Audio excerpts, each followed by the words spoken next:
A graça e a paz, irmãos e irmãs. Hoje a voz não está muito boa, mas vai dar para o gasto. Eu nunca tinha vindo aqui, hein? Venho tanto em Poá, nunca tinha vindo aqui. Mas a gente já viajou junto, né, Rose? Rose, a Cris, a gente já fez muita bagunça junto. Num congresso lá. Viu, pastor? A gente fez bagunça, tá? Nós fizemos uma bagunça boa lá no Mato Grosso, num congresso. Deus é bom, em todo o tempo, né? Eu queria que você abrisse sua Bíblia em Josué 1. Nós vamos ler alguns versículos.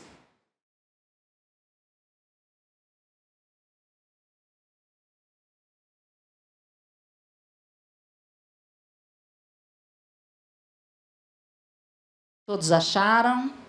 Vamos ficar em pé, que depois vocês vão ficar muito tempo sentados.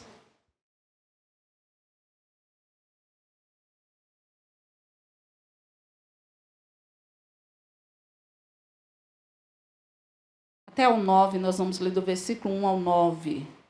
E sucedeu depois da morte de Moisés, servo do Senhor, que o Senhor falou a Josué, filho de Num, servo de Moisés, dizendo: Meu servo Moisés é morto.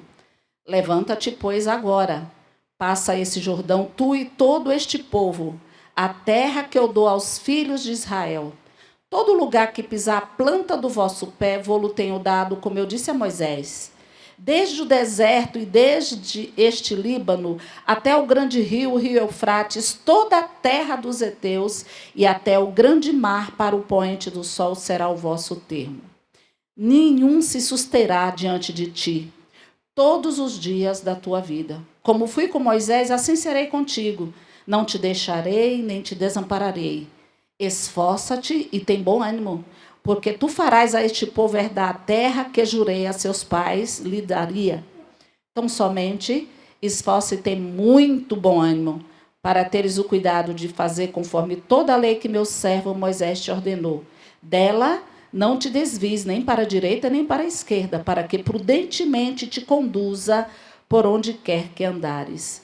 Não se aparte da tua boca o livro desta lei. Antes, medita nele dia e noite, para que tenhas cuidado de fazer conforme a tudo quanto nele está escrito. Porque então farás prosperar o teu caminho, e então prudentemente te conduzirás. Não te mandei eu? Esforça-te e tem bom ânimo. Não pasme nem te espantes, porque o Senhor teu Deus é contigo, por onde quer que andares. Amém. Vamos orar. Senhor, aplica a tua palavra ao nosso coração. Esteja atendendo, Senhor, a necessidade de cada um que entrou aqui. Eu não os conheço, mas tu os conheces. Nós dependemos do teu Espírito para que tu fales ao coração de todos que entraram neste lugar. Nós te louvamos por toda a tua bondade, nós te louvamos pela tua fidelidade e entregamos nossas vidas nas tuas mãos nesta noite, em nome de Jesus. Amém. Podemos sentar, queridos.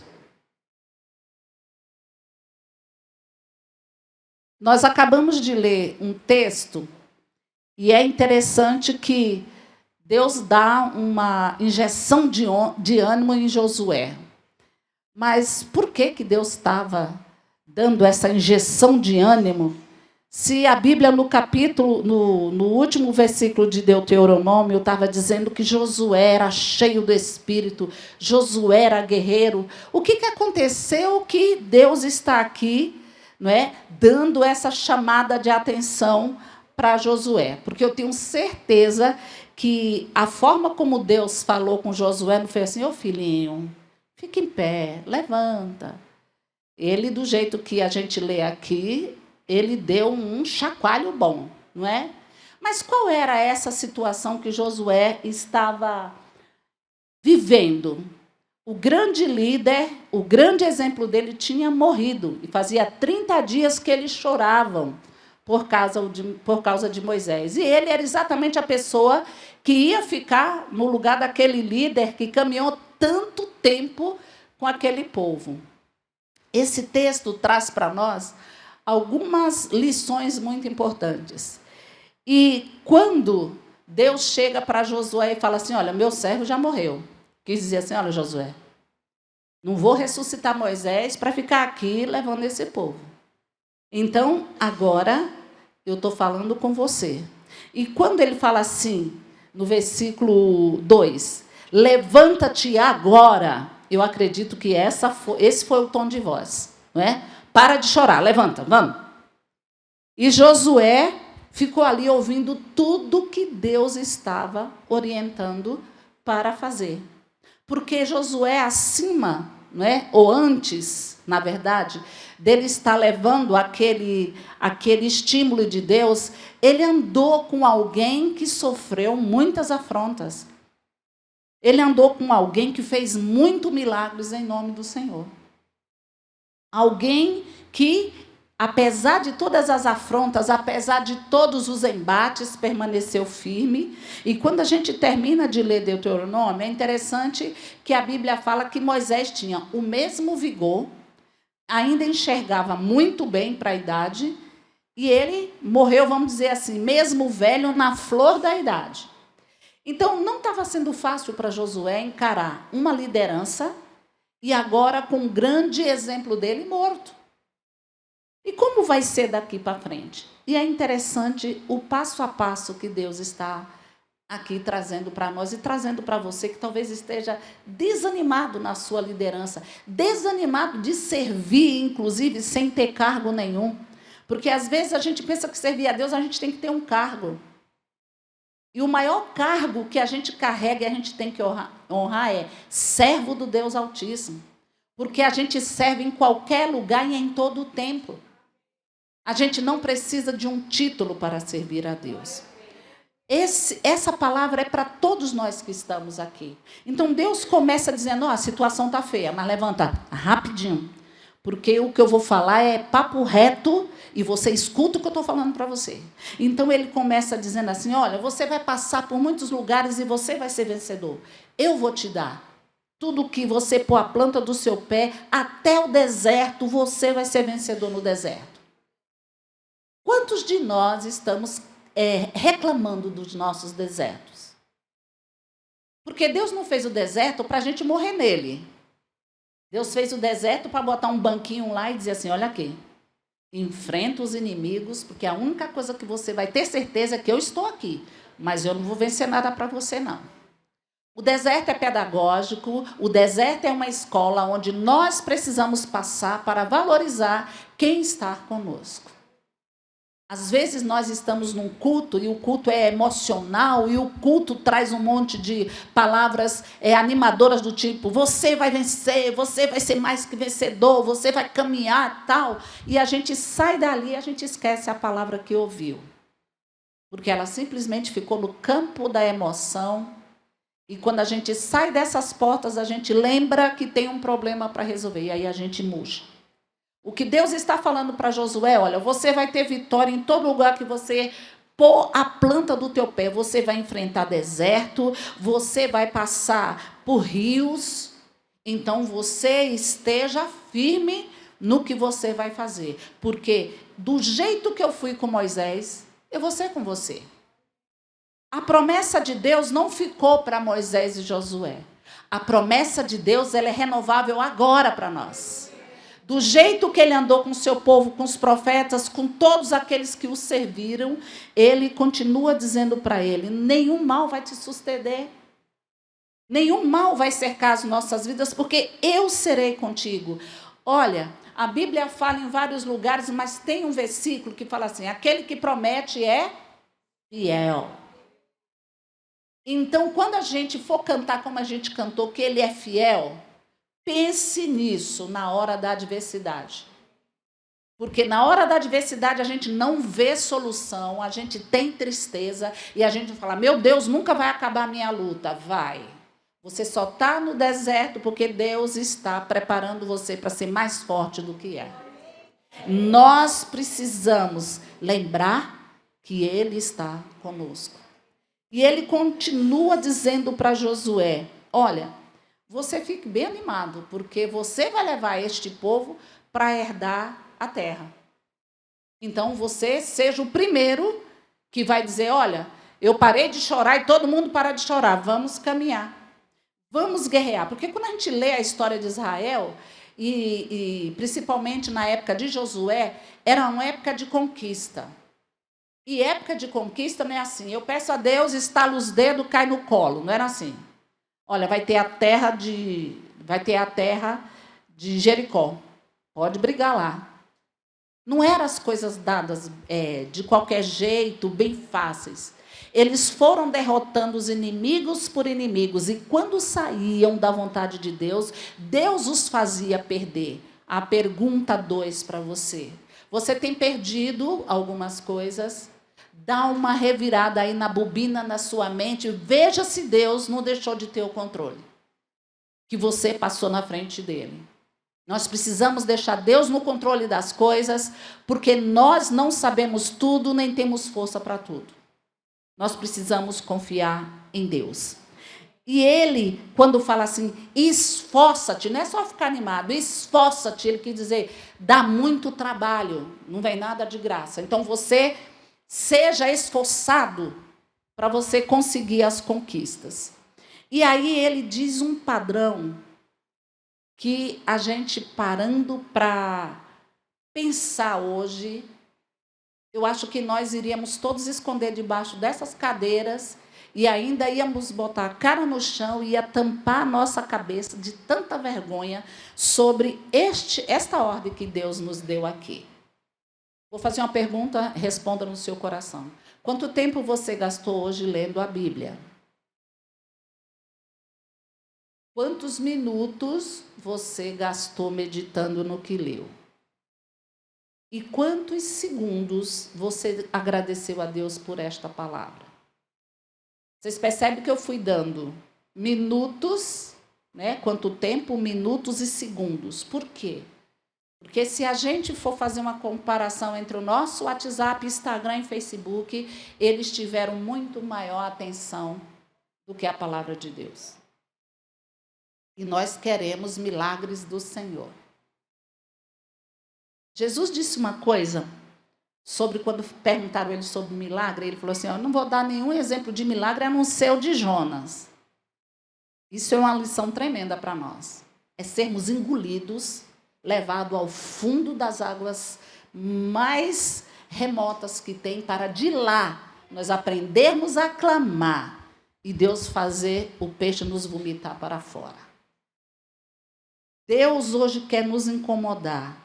E no versículo 8, quando ele fala assim, ó, não se aparte esse livro da tua boca e medita nele de dia e de noite. Então, este aqui é um recado para diariamente nós estarmos buscando da palavra de Deus o reforço para nossas vidas. Porque quando a gente está no trabalho, quando a gente está na rua, quando a gente está numa fila, nós somos cobrados lá. E, às vezes, a gente fica no padrão do mundo para ser bem aceito. Mas nós precisamos ficar no padrão de Deus. Nós cantamos um hino aqui complicado, viu? Nós cantamos algo que eu fiquei ali o tempo inteiro cantando, dizendo, tem misericórdia de mim. Estou cantando, Senhor, mas tem misericórdia de mim.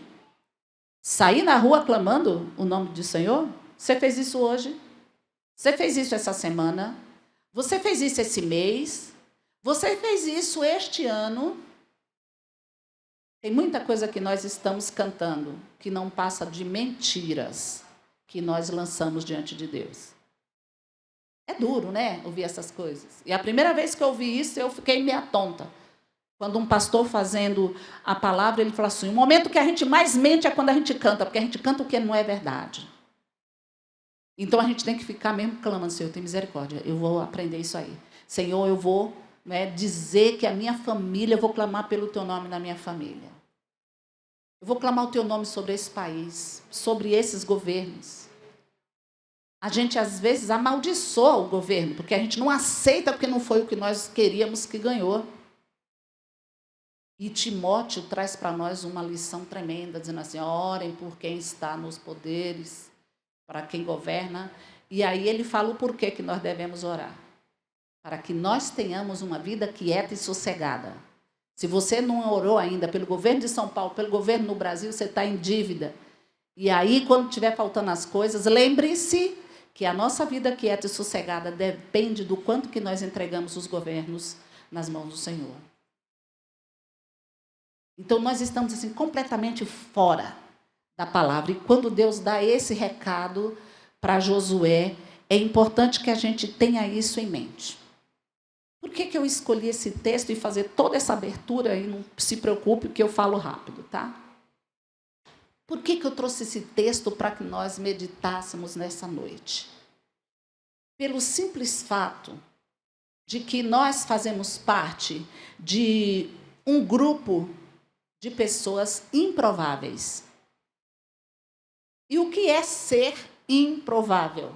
Ser improvável é exatamente ser alguém sem possibilidade nenhuma de executar uma tabela, fora de tudo que possa ter uma lógica e sucesso.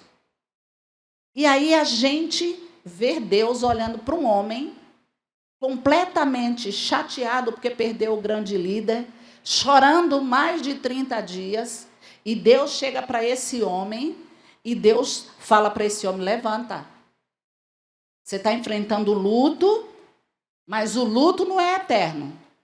Já dei o tempo de você passar por essa dor. Agora levanta. Porque tem um povo que precisa caminhar para ir para a terra que eu prometi. E nós estamos vendo esse homem improvável silenciar e ouvir de Deus tudo isso que nós falamos aqui nessa abertura. A improbabilidade que nós enfrentamos no nosso dia a dia está nas mãos de alguém que pode dar uma solução para a improbabilidade. O que este homem tem na mão, este Deus tem na mão? Tem um mundo arruinado, tem homens e mulheres imergidos no pecado, porque a coisa hoje está feia. Este Deus tem cristãos sem ânimos e descompromissados. Como as nossas igrejas andam vazias, porque os cristãos querem ficar em casa, porque foi muito bom a pandemia para revelar quem realmente ama a Deus e ama a comunhão dos santos. As pessoas gostaram do sofá. E o descompromisso foi tão grande que as pessoas ainda não perceberam que a fé deles está minando. Vou fazer uma pergunta. O pastor está aqui, né, pastor Brás?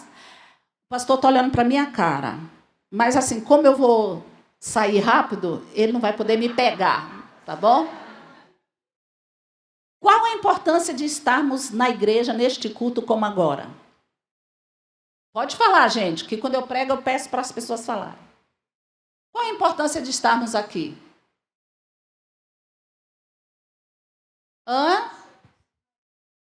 Nos alegrarmos, louvarmos a comunhão. E se eu disser para você que não é para adorar a Deus, não é para cantar, não é para ouvir palavra, você não se assuste. Porque você pode louvar na sua casa, você pode ouvir a palavra na sua casa. A gente faz tudo isso quando a gente está junto, porque quando a gente está junto, isso flui. Mas a coisa mais importante de estarmos aqui é a comunhão dos santos. E a pandemia revelou quem é que não tem o mínimo interesse, nem tem a visão de que é o corpo de Cristo. Porque quando a gente se junta, forma-se a igreja, não é as paredes. Nós somos a igreja. E é quando nós estamos juntos que Deus ordena a bênção. Não vai ser no nosso sofá. Você só vai assistir um culto como assiste uma novela. Por quê? Porque você levanta para ir no banheiro, porque você levanta para fazer um copo de café, porque você pega uma coisa para comer. E quando nós estamos aqui, nós estamos na comunhão dos santos e a gente se concentra naquilo que vai fazer para Deus. Daí a seriedade de nós sermos um com o outro.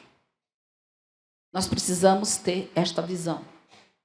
Tudo acontece num culto, tudo e deve. Cantar, louvar, pular, dançar, fazer tudo que glorifique a Deus. Mas é estarmos juntos que Deus está olhando. Quando a gente vê lá em Atos, ele fala assim que a igreja crescia porque ia se juntando pessoas mais e mais naquele lugar e Deus ordenava ali a bênção. Nós temos que orar muito para as pessoas se reconverterem e voltarem a ter compromisso de estar na casa de Deus. Porque Deus tem muita bênção para ordenar. Mas espírito de preguiça vai ficar sem bênção, porque Deus não vai ordenar a bênção para preguiçoso. E como é que eu vou clamar nas ruas e dizer a bênção do Senhor, dizer que Deus é santo na rua, se eu nem venho para a igreja? Entendeu? Quando a gente, às vezes, canta coisa, a gente fala, opa, eu estou fora desse padrão aqui. Senhor, tem misericórdia de mim. Estou cantando, mas tem misericórdia. Eu preciso viver esse negócio aqui. Então, as pessoas hoje, nós estamos dentro deste quadro da improbabilidade. Porque nós estamos procurando uma brecha para justificar por que nós não estamos fazendo as coisas para Deus. Aí eu não fui lá porque aquele irmão lá me magoou.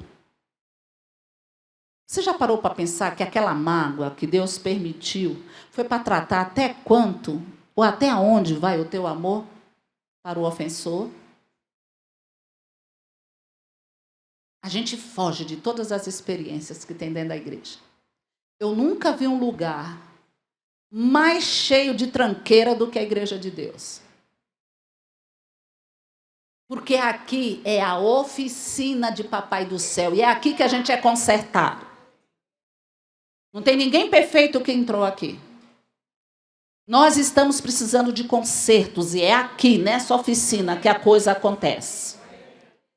É onde tem os improváveis. Nossa, ficar ouvindo aquele louvor, olha quem tocou. Se as pessoas soubessem quem é. E a tua língua que acabou de falar isso? As pessoas sabem quem você é? Nós estamos sempre com o prumo da justiça. Mas a gente nunca entra debaixo do prumo, né? A gente até estica a mão para ser para o outro.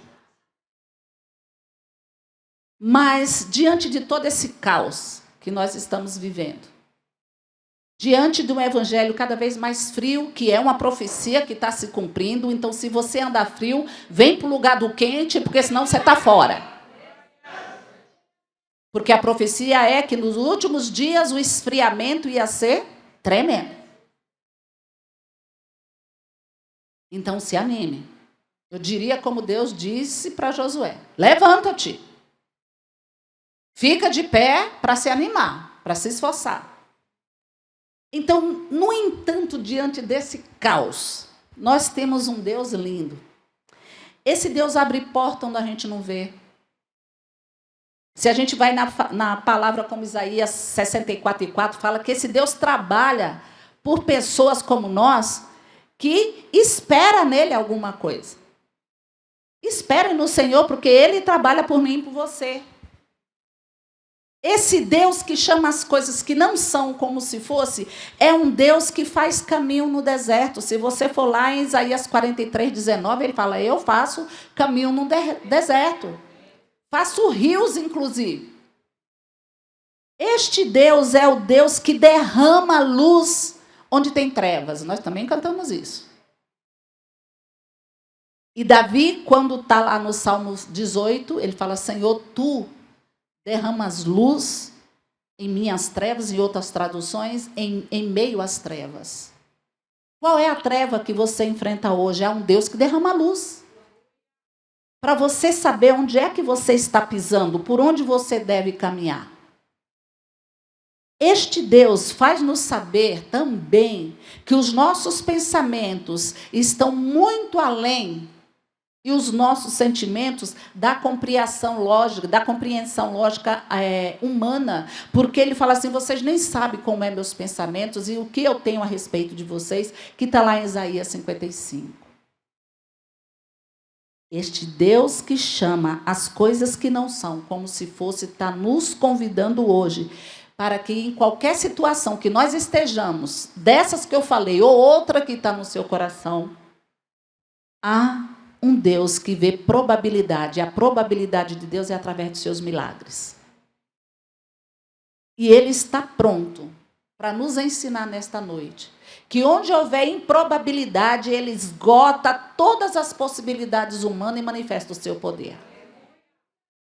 Foi o que Ele falou o tempo inteiro para Josué. Você vai passar para o deserto, vai passar para o rio, você vai enfrentar muitos povos, mas olha, eu serei contigo. Eu vou estar do teu lado, eu não vou te deixar. E nós precisamos, em meio a essa improbabilidade toda que nós vemos hoje, porque nós temos um defeito, eu diria, milenar. A gente acha que as pessoas que têm capacidades são aquelas que falam bonito, que faz alguma coisa extraordinariamente bem. Você está muito enganado. Porque ele foi capaz de fazer uma mula falar, já que a boca do profeta não abria para falar grandes coisas. Nós precisamos entender que Deus não precisa de instrumentos prontos. Ele aperfeiçoa à medida que ele vai usando. Se a gente compra vamos dizer agora, está na moda agora, né? A Air Fryer. E você me traz ela aqui, olha, Ana Rita, que caixa bonita, esse produto é da marca tal, um produto maravilhoso, sabe? Faz isso, assa bolo, faz não sei o quê, não sei o quê, não sei o quê, não sei o quê. E aí, aquela propaganda toda daquela panela. E fala, funciona no 220, 210, que maravilha. Funciona em várias redes de energia. Que beleza. Aí você tira aquela panela, olha para ela, abre ela, põe um bolo lá e fica de braços cruzados esperando o bolo assar. E o bolo não assa. Por que será que não assa? O que está faltando? Está faltando ligar onde tem energia. Tem muito crente querendo fazer as coisas sem estar plugado em Deus. Não vai para frente. Você pode ter o seu currículo maravilhoso. Se você não estiver plugado em Deus, nada do que você for proposto para fazer vai acontecer. Você precisa estar plugado em alguém que tenha energia, força. Nós precisamos entender que é Deus que faz com que nós nos levantemos para nós herdarmos a promessa que Ele tem para nós. Mas é preciso que essas promessas, que às vezes uma pessoa que olha para você e fala assim, nossa, ela não tem nem condição, coitadinho, coitadinha, Deus olha e fala, vai fazer um trabalho daquele. O grande problema nosso é que a gente quer que Deus escolha a gente agora e agora a gente começa a fazer o maior sucesso. Tem muito joelho no chão. Tem muita Bíblia aberta. Tem muito ensino para você aprender a controlar o seu caráter, saber como é a vontade de Deus e se submeter a ela. No reino de Deus, não é pelos nossos méritos que a gente faz as coisas, mas é pela vontade de Deus. Ele vai junto, como a gente leu aqui. Ele vai nos cercando. Vamos citar alguns improváveis. Abraão. Este homem era idólatra. A família dele era idólatra. Para Deus trabalhar, o que foi que Deus fez com ele? Alguém sabe qual foi o primeiro passo que Deus fez? Tirou ele da família. Você vem para cá. E se hoje, agora, às 20 horas, Deus chegasse para qualquer um de nós e dissesse assim, sai e vai para uma terra. Primeira pergunta que a gente faria, para onde, Senhor? Eu vou te mostrar. Mas, Senhor, o Brasil é grande, Poá é grande. Vou para onde? Vai que eu te mostrarei. Todos nós desistiríamos de sermos um grande patriarca, um grande pai da fé. Porque a gente não acreditaria nessa palavra. Se Jesus, hoje nós estamos já no mês de dezembro, Jesus viesse hoje para nascer, muitos crentes bateriam a porta e diziam, não dá que nós estamos fazendo ceia em família. Estaríamos lá com as gordices, comendo, e nem olharíamos quem é que está batendo na nossa porta. Porque Jesus pode vir hoje, viu? Em forma de alguém carente. Às vezes nós estamos muito envolvidos no clima de festa, no comer, no dar, no receber. Então, a primeira coisa que Deus fez com Abraão, completamente improvável, tinha muito servo de Deus naquela época. Deus vai chamar exatamente um cara que a família toda servia a outros deuses. Mas Deus o tira do lugar contaminado para purificar, para capacitar, para usar e fazer com que hoje, você e eu sentados aqui, Deus continua cumprindo a promessa que fez a Abraão. Você já parou para pensar nisso? Falou, através de você, você vai ter muitos filhos. Em todas as nações somos filhos de Abraão. Porque Deus foi fiel com aquele homem. E Ele quer ser fiel conosco também.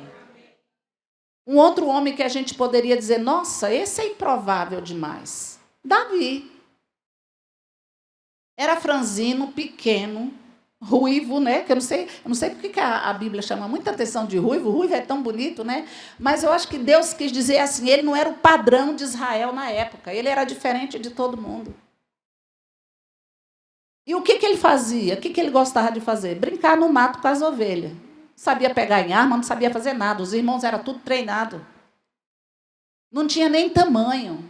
Não tinha possibilidade nenhuma desse homem ser um rei. A prova é tanta que quando Samuel vai para ungir, Samuel fala, é esse Deus não. Ah, é esse Deus não. E qual era o padrão de Samuel? Alto, forte. Esse sabe pegar a espada, Deus não.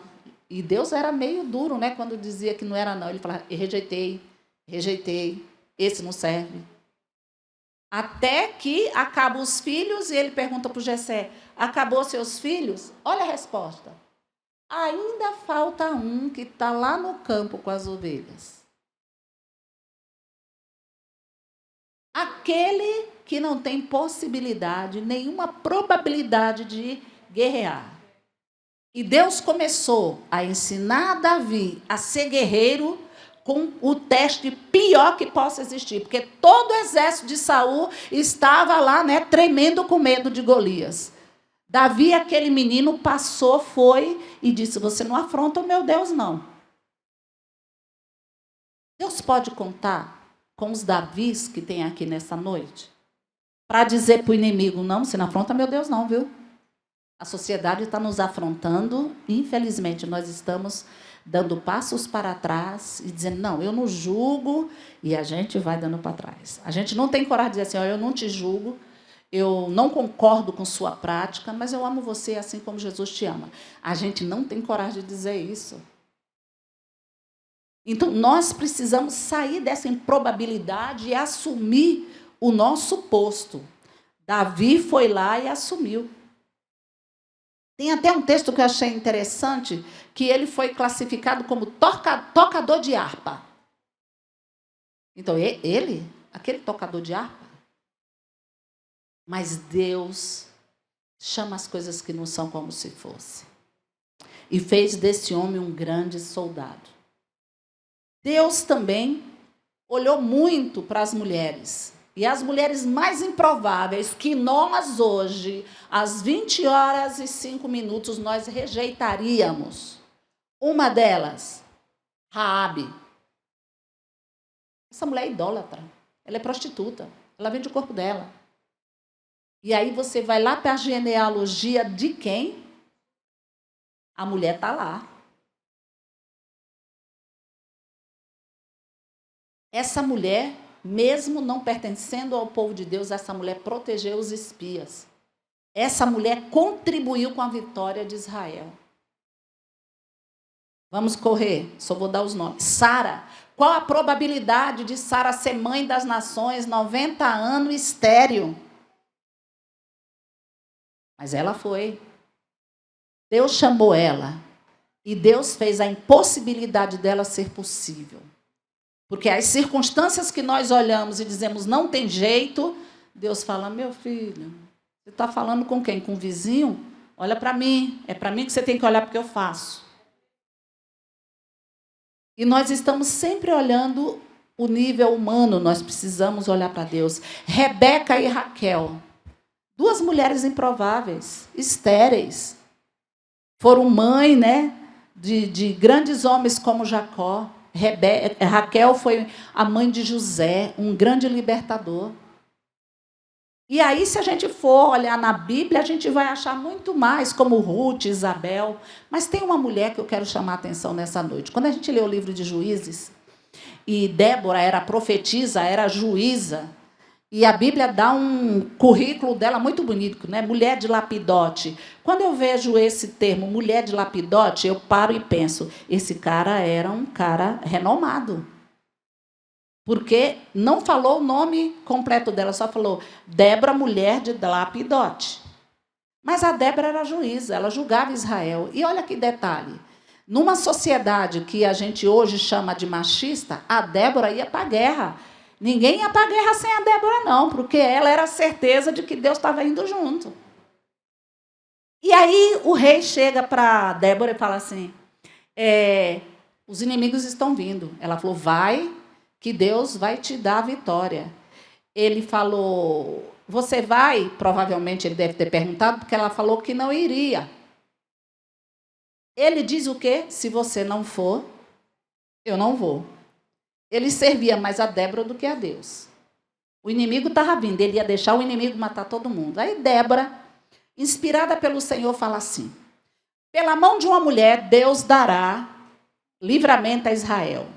Quem era essa mulher? Todo mundo achava que era o que vocês pensaram e não tiveram coragem de falar. Débora. E aí, o que acontece? Débora vai para a batalha. E a batalha é feia. E o rei lá foge da batalha. Encontra uma tenda que só tinha uma mulher frágil, que o marido também estava na guerra. Ele fala, me esconda, se tiver alguém, você me avisa. Ela, muito bem, o senhor deita aí, toma aqui, eu quero um pouco d'água. Ela dá leite. Olha que estratégia. Alguém sabe por que leite é importante? Na hora que você está cansado para dormir, o que você toma? Essa mulher foi e deu o copo de leite para ele.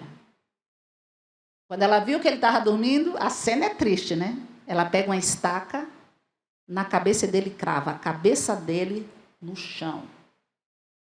E vai para fora. Essa mulher sangue frio, que ela foi para a porta e quando todo mundo vinha, ela falou, Deus deu liberdade, Deus deu livramento para Israel. Jael é o nome dela. Então, aquele rei estava pondo tudo em Débora. Débora trouxe a profecia. Com certeza ele disse, é Débora que vai. Não, mas foi por uma mulher que nem tinha nome, nem estava na guerra. Ela deu um grande livramento, porque o nosso Deus é o Deus dos improváveis. E aí a gente pode ver muito mais, mas eu queria falar de uma que era a pessoa mais improvável do Novo Testamento e como Deus mudou a história dessa mulher. Quando Jesus foi visitar Maria, Marta e Lázaro, a gente vê uma cena que a gente fala assim, nossa, a Marta foi demais. Eu sempre falo que eu sou advogada da Marta, tá? Depois eu explico por quê. Então, a Maria, quando Jesus vai visitar aquela casa, o que Maria faz? Vai direto aos pés de Jesus, porque Jesus demorava de passar. E ali ela foi ouvindo de Jesus. A Marta foi fazer o quê? Fazer comida, limpar tudo. Por quê? Porque a própria Bíblia ensinava que quando um viajante chegasse, era para ter comida, água para lavar os pés, não é mesmo? E a Marta estava tão errada? Não, só estava errada algo que estava no coração da Marta, que chama-se ciúme. E hoje as igrejas estão cheias de Marta, tá? Tanto Marta homem como Marta mulher. Porque nós estamos fazendo um monte de coisas, e se alguém sentar ali, a gente vai dizer, meu Deus do céu, para que essa pessoa está servindo? Não levantou nem para pegar água aqui, para pôr aqui? Nós começamos a julgar a pessoa pelo que faz, não pelo que realmente é. E quando ela fala isso para Jesus, Jesus fala uma coisa, porque Jesus olhou dentro do coração dela e falou assim, olha, Marta, você está preocupada com um monte de coisas, mas só uma é necessário. Eu tenho certeza que Jesus deve ter dito isso para que Marta lembrasse que Jesus não era do tipo que ficava sentado esperando lavar o pé dele. Ele servia mais do que ele era servido. E com certeza, no final do jantar, ele ia lavar a louça. Então, quando ela fala isso, ele fala assim, você está tão preocupada. Eu acho muito interessante essa palavra. Porque Jesus falou assim, você está tão atarefada, está preocupada em mostrar alguma coisa para mim. Mas a Maria escolheu a boa parte. Às vezes a gente fala a melhor parte, né? A boa. Qual é a boa parte? Aprender para servir. Porque às vezes a gente quer fazer um monte de coisa na igreja, mas a gente não aprende a servir, que é amar, perdoar. Porque quando a gente está servindo, a gente se engalfinha. E a gente se machuca. E a gente também machuca as pessoas. Então, o que Jesus quis dizer, olha, se você sentar para aprender, vai ser melhor. Porque depois você vai fazer tudo isso e vai só me glorificar com o que você vai fazer. Aquela mulher estava com raiva, com ciúme e queria lembrar Jesus. Jesus, o senhor não está vendo que ela está aí vadiando e eu estou me acabando? E Jesus viu tudo isso no coração de Marta. Por que eu falo que eu defendo a Marta?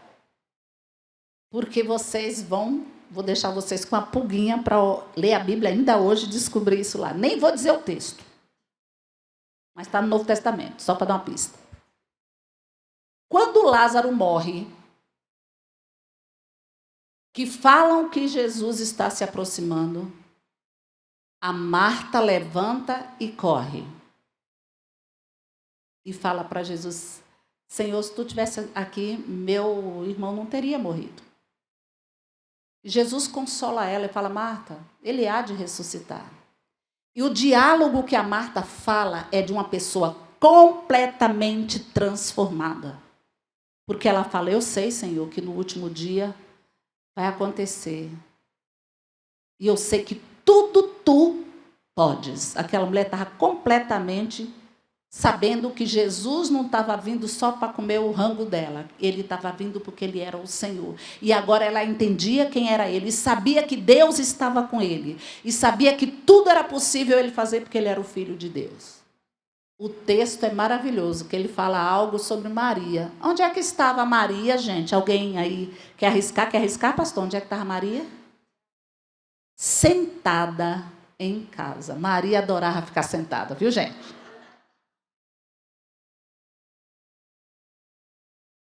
Porque a Bíblia destaca isso.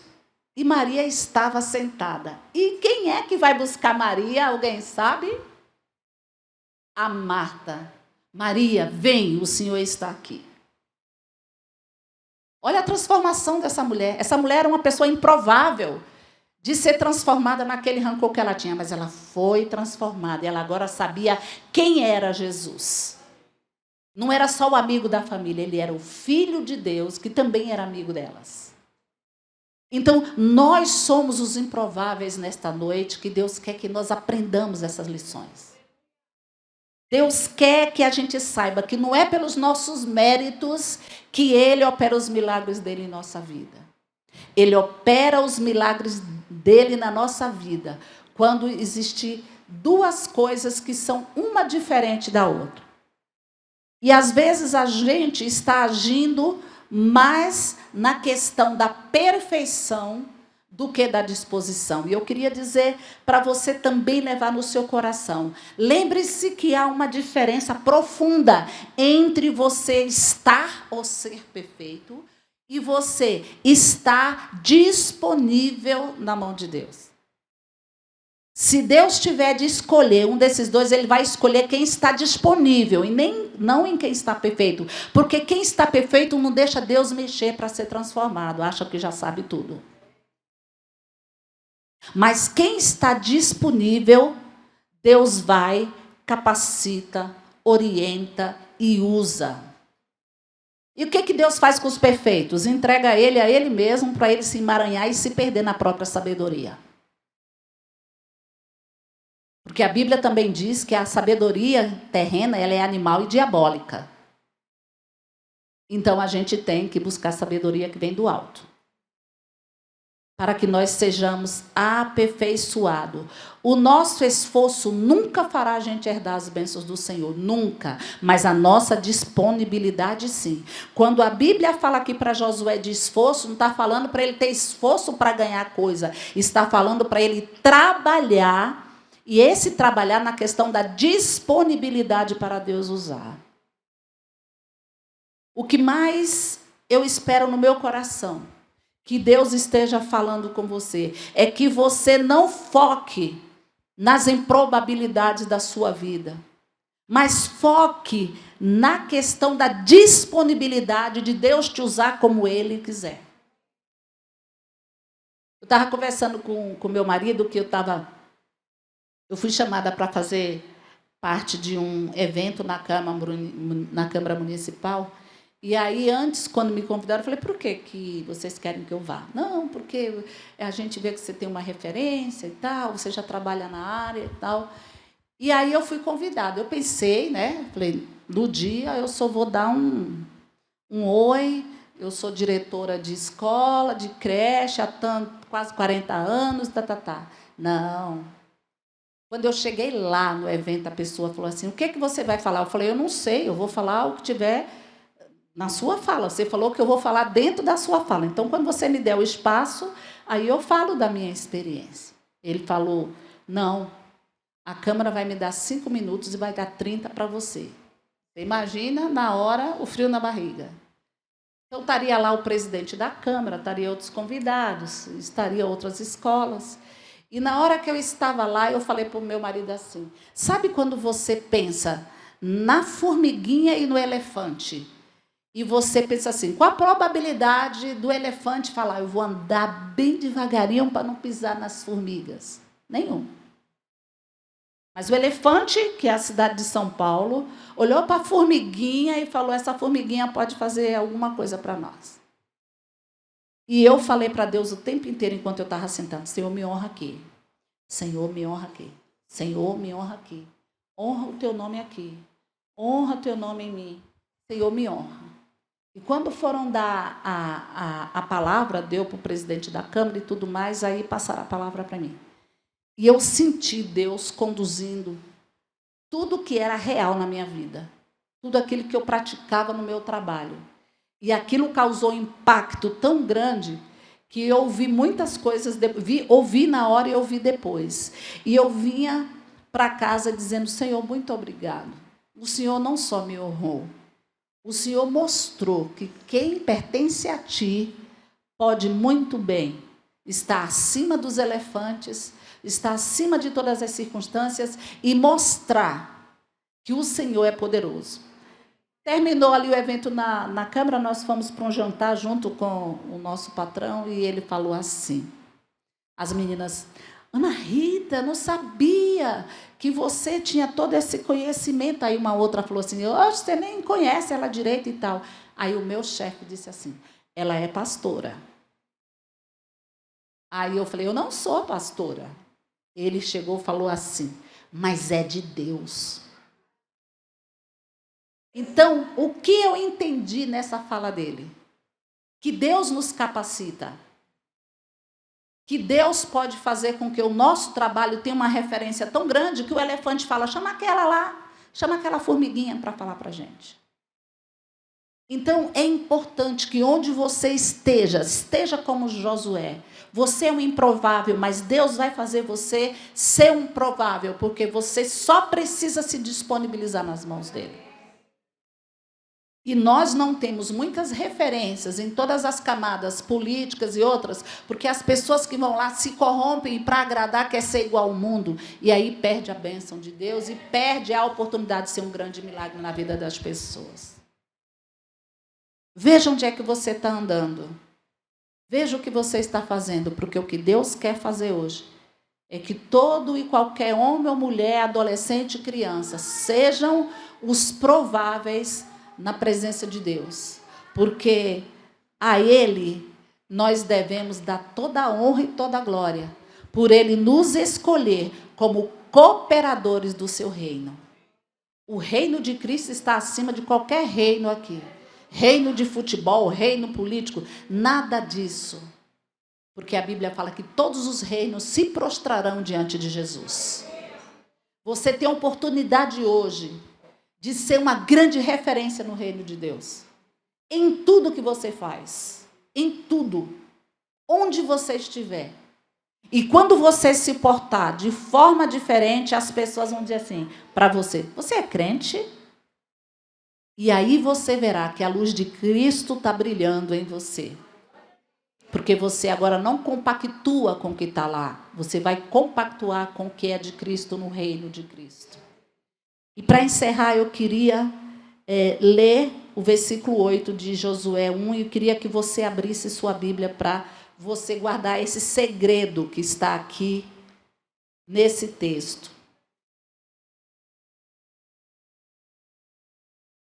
Todos acharam? 1:8, para a gente encerrar. Ele fala: não se aparte da tua boca o livro desta lei. Antes, medita nele dia e noite, para que tenhas cuidado de fazer conforme a tudo quanto nele está escrito. Porque então farás prosperar o teu caminho, e então prudentemente te conduzirás. Olha o segredo aqui. Deus fez toda essa promessa, disse para Josué que ele levaria o povo. Mas quando ele está falando para Josué, ele não está dizendo aqui, em lugar nenhum, que todos iam receber todas as bênçãos. Ele está diretamente ligado a Josué e falou: tu vais prosperar no teu caminho. E então, prudentemente, te conduzirás. E a gente sabe que isso aqui foi verdade. Porque o povo, depois de Josué, errou, abandonou Deus. Mas Josué disse algo muito interessante na hora que começou a confusão no final da vida dele. Ele falou: vocês escolhem a quem vocês querem servir. Agora, eu e a minha casa serviremos ao Senhor. A palavra que Deus deu para Josué, Josué guardou até os últimos dias da sua vida. Então, hoje Deus não está dizendo no coletivo, ó igreja em Poá. Deus está dizendo o seu nome que eu nem sei. Você guarde o livro dessa lei. Você medita nele dia e de noite e tenha cuidado, aqui está dizendo, de fazer o que está ordenado, o que está escrito nele. Porque o sucesso da sua vida, as bênçãos que você está esperando, está atrelada a como e quando você vai usar a palavra de Deus no teu caminhar. Eu desejo que Deus abençoe vocês e que vocês saiam daqui remoendo esta palavra. E que vocês não deixem de meditar dia e noite na palavra de Deus. Porque o mundo, quando acontece qualquer coisa, do jeito que ele pergunta quando você está correto, você é crente? Quando você faz errado, ele fala assim: mas você não é crente, vive na igreja? Então o tom muda. Seja a maior testemunha de Jesus nesta terra, dentro da sua casa, na sua vizinhança, no seu trabalho, na igreja. Nós precisamos ser referência, porque o Senhor está dizendo: esforça-te e tem muito bom ânimo. Que Deus nos abençoe. Vamos ficar em pé para nós orarmos.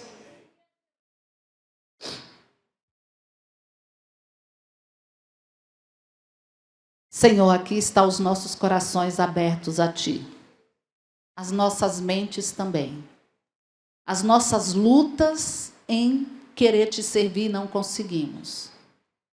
As nossas lutas com tudo que a mídia tem nos oferecido.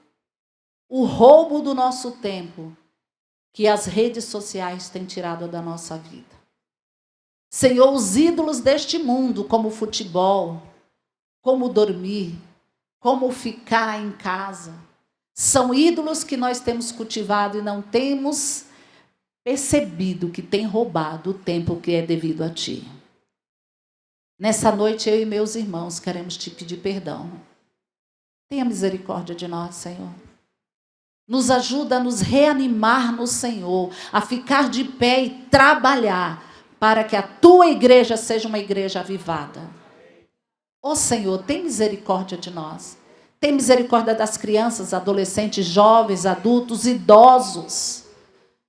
Deus tem misericórdia de nós. Que nós possamos ser transparentes, sinceros quando cantamos, quando falamos, quando oramos.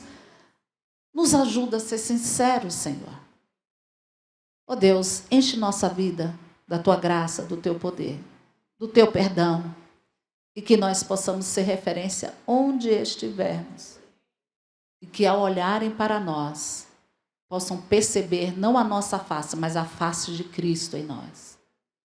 Que as palavras saiam da nossa boca como mel, e não como agressividade contra as pessoas. Que as coisas que reclamamos tanto da economia desse país possam ser transformadas em oração por esses homens que são ímpios, mas o Senhor permitiu que estejam lá. Ó Senhor, tem misericórdia de nós. Nós clamamos pela Tua bondade, que cantamos tanto que nos seguirá. Que a Tua bondade nos siga, Senhor. E que nós possamos imitar a Ti, sendo bondosos com os maus, com os ruins, com aqueles que nos afrontam. Porque o Senhor foi bondoso conosco. Dá-nos a Tua graça, Senhor. E nos ajuda a tomar uma nova postura diante da Tua presença, diante da Igreja de Cristo. Que possamos frutificar para toda boa obra e sermos referências do Senhor, em nome de Jesus. Amém. Que Deus abençoe, obrigada pela oportunidade, tá?